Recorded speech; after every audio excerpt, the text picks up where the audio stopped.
So friends, चलिए आज की इंपॉर्टेंट वीडियो को स्टार्ट करते हैं। मिशन 2027।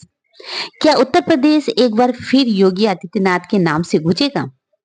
उत्तर प्रदेश की राजनीति हमेशा से ही देश की राजनीति की दिशा तय करने में अहम भूमिका निभाती रही है। अब जैसे जैसे 2027 का विधानसभा चुनाव नजदीक आता जा रहा है, वैसे वैसे राज्य की जनता के मन में एक बड़ा सवाल आकार ले रहा है। बीते कुछ वर्षों में उत्तर प्रदेश ने जिस तरह के बदलाव देखे हैं, उसने राजनीतिक बहस को और तेज कर दिया है। आज चर्चा सिर्फ सत्ता की नहीं, बल्कि उस मॉडल की है जिसने राज्य की पहचान को राष्ट्रीय स्तर पर अलग स्थान दिलाया है। पिछले कार्यकाल के दौरान उत्तर प्रदेश में कानून व्यवस्था सबसे बड़ा मुद्दा बनकर उभरी। आम नागरिक से लेकर व्यापारी और निवेशक तक सभी के लिए सुरक्षा एक प्राथमिक चिंता रही है। इसी पृष्ठभूमि में जिस बुलडोजर मॉडल की बात होती है, उसने समर्थकों और विरोधियों दोनों को खुलकर अपनी राय रखने पर मजबूर किया। कुछ लोग इसे सख्त प्रशासन का प्रतीक मानते हैं, तो कुछ इसे शक्ति प्रदर्शन के रूप में देखते हैं। लेकिन इसमें कोई संदेह नहीं कि इस मॉडल ने उत्तर प्रदेश को देशव्यापी चर्चा का केंद्र बना दिया। योगी आदित्यनाथ के नेतृत्व में राज्य ने केवल कानून व्यवस्था ही नहीं, बल्कि बुनियादी ढांचे और विकास के कई क्षेत्रों में भी बदलाव देखे हैं।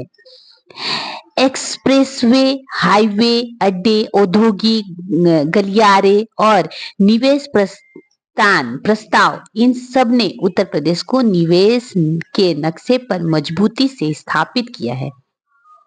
कभी बीमारू राज्य की श्रेणी में गिने जाने वाला प्रदेश अब विकास की दौर में आगे बढ़ने का दावा कर रहा है। यही वजह है कि समर्थक इसे नेतृत्व की सफलता मानते हैं और इसे आगे भी जारी रखने की बात करते हैं। लेकिन राजनीति में सफलता का आकलन केवल आंकड़ों और परियोजनाओं से नहीं होता। जनता की भावना, रोजमर्रा की जिंदगी में महसूस होने वाला बदलाव और भविष्य को लेकर उम्मीदें, ये सभी चुनावी परिणाम तय करते हैं। 2027 का चुनाव भी इसी कसौटी पर खरा उतरेगा। सवाल ये है कि क्या जनता एक बार फिर उसी नेतृत्व पर भरोसा जताएगी या फिर बदलाव की चाह ज्यादा प्रभावी साबित होगी। विपक्षी दलों के लिए यह चुनाव किसी अग्नि परीक्षा से कम नहीं है। उनके सामने चुनौती है कि वे केवल आलोचना तक सीमित न रहे, बल्कि जनता के सामने एक स्पष्ट और भरोसेमंद विकल्प भी रखे। बेरोजगारी, महंगाई, सामाजिक संतुलन और स्थानीय मुद्दे, इन सब को लेकर विपक्ष अपनी रणनीति तैयार कर रहा है। वही सत्ताधारी पक्ष अपने कार्यों और फैसलों को जनता के बीच रखने में जुटा है। यह टकराव केवल सत्ता का नहीं, बल्कि दो अलग अलग दृष्टिकोणों का है। यह चुनाव इसलिए भी महत्वपूर्ण माना जा रहा है क्योंकि इसके नतीजे 2029 की राष्ट्रीय राजनीति पर असर डाल सकते हैं।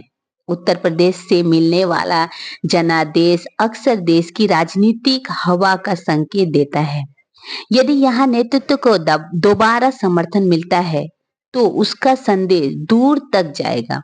वही यदि परिणाम अलग दिशा में जाते हैं, तो यह आने वाले वर्षों के लिए नई राजनीतिक गणनाओं को जन्म देगा। सोशल मीडिया और सार्वजनिक मंचों पर इस समय तीखी बहस चल रही है। कोई विकास को प्राथमिकता बता रहा है, तो कोई सामाजिक मुद्दों को, कोई सख्त प्रशासन की सराहना कर रहा है, तो कोई संवेदनशील शासन की मांग कर रहा है। यही लोकतंत्र की खूबसूरती है। अलग अलग विचार, खुली चर्चा और अंततः जनता का फैसला, हर नागरिक की राय इस प्रक्रिया में मायने रखती है। चाहे वो समर्थन में हो या विरोध में। आज जरूरत है कि लोग भावनाओं के साथ साथ तथ्यों पर भी विचार करें। बीते वर्षों में कोई क्या बदला, क्या बेहतर हुआ और किन क्षेत्रों में अभी सुधार की गुंजाइश है, इन सभी सवालों पर ईमानदार मंथन होना चाहिए। मतदान केवल एक अधिकार नहीं बल्कि भविष्य की दिशा तय करने का माध्यम है। 2027 का चुनाव उत्तर प्रदेश के लिए एक और मोड़ साबित हो सकता है। इसलिए यह चर्चा केवल किसी एक नेता या दल तक सीमित नहीं है। यह उस रास्ते की बात है जिस पर प्रदेश आगे बढ़ेगा। जनता का फैसला तय करेगा कि निरंतरता को चुना जाए या परिवर्तन को। यही कारण है कि हर आवाज, हर राय, हर विचार महत्वपूर्ण है। तो दोस्तों, आपको यह वीडियो कैसा लगा? अगर अच्छा लगा हो तो इसे शेयर कीजिएगा और कमेंट करके बताइएगा कि आपको मेरी यह राय, मैंने जो कहा वो आप लोगों को कहाँ तक सही लगता है और कहाँ तक गलत लगता है। ठीक है, आपकी दोनों राय ही मेरे लिए जरूरी है, तो आप अपनी राय कमेंट करके जरूर बताइएगा। मैं मिलती हूँ अपने नेक्स्ट वीडियो में। तब तक के लिए बाय बाय, टेक केयर, अपना ध्यान रखिए और अपने लोगों का ध्यान रखिए। चलिए मिलती हूँ नेक्स्ट वीडियो में। Bye bye, take care.